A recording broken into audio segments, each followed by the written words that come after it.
Hello everyone and welcome to the channel. In this video, we will compare the Chase Sapphire Reserve and the Amex Gold. The Chase Sapphire Reserve and the Amex Gold both offer strong travel and dining rewards, but they cater to slightly different lifestyles. The Amex Gold is a great card if you spend a lot on food. You earn 4 times on points at restaurants and on groceries, which adds up fast. It also gives monthly credits for dining and Uber, helping offset the annual fee. The points you earn can be transferred to travel partners for flights and hotels. It doesn't have launch access or travel perks like some other premium cards, but it's still solid for everyday use. The card looks fancy with its metal design too. The Chase Sapphire Reserve is a top travel card for people who travel often and want premium benefits. It gives you 3 times points on travel and dining and 10 times on hotels and car rentals booked through Chase. You get a $300 yearly travel credit that helps you cover the $550 annual fee.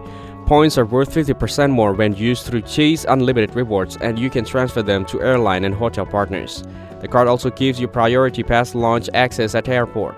It includes great travel protections like trip delay and rental car coverage. Overall, Chase Sapphire Reserve is better for frequent travelers seeking luxury perks, while Amex Gold is better for food lovers maximizing everyday dining rewards. Thank you everyone for watching this video. Hope you guys have value. Make sure to like the video and subscribe to our channel. Leave a comment down below. See you in the next one.